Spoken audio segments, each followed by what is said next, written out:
Welcome back for another Wildly Better Quick Talk, where we have been talking about planned abandonment, and that is clearing out your schedule, clearing out your calendar, clearing out your mind in such a way that you begin doing increasingly only those things that you can do and only those things that move the needle in your life.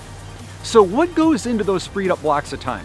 What goes into those morning rituals that you've been on autopilot and you're going to start being intentional about? Well, it's a good question, because without a GPS, you will have no idea where you're going. If you do not have a plan, if you don't have a map, if you don't have some sort of idea what your directional heading ought to be, then it actually doesn't matter that you free up any time in your life. So, what does it require? Well, I want to invite you into a exercise this next 2-3 months, because it really will take that if you want to do a great job.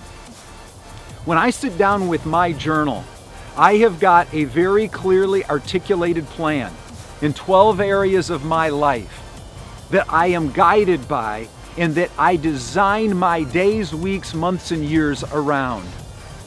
And those 12 areas have been guided by 3 core questions, and I want to give you these questions now and ask you to begin in high definition to really start thinking about these. The first question is this: who do you want to become? Who do you want to become? If you have the opportunity to do a quick audit of your life before you die, moments before you die, a day before you die, let's say you have the opportunity to review who you've become. Who is that you want to become?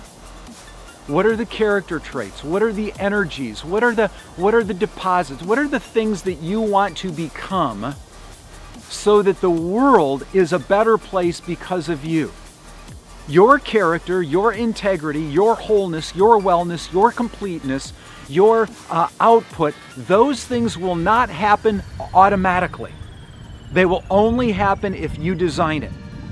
So begin articulating, who do you want to become? What kind of person do you want to be? What kind of friend do you want to be? Spouse do you want to be? Parent do you want to be? What kind of sibling do you want to be? What kind of contributor to society do you want to be?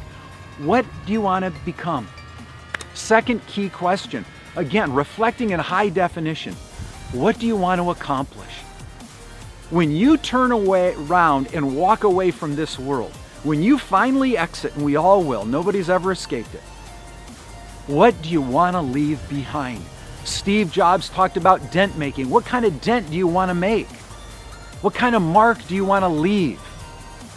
What kind of deposit do you want to leave behind? So what accomplishments do you want to have? Gang, I have to recognize that if I'm not clear and if I'm not careful and if I'm not intentional and if I don't design my life and my calendar in such a way that I'm accomplishing the things I want to accomplish, then my life very, very slowly goes down to being busy but unproductive.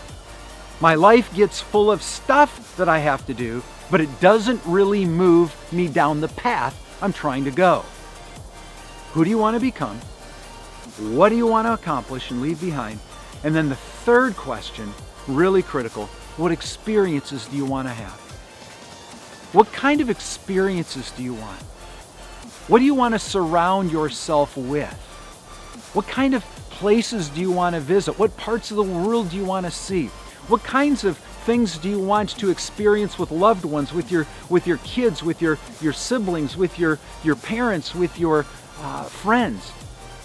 Who do you want to do these things with, and what do you want to experience? I said a few years ago now, that every year I'm going to do a couple new countries. The world is a small place. You can jump on a plane and have dinner tomorrow night anywhere in the world.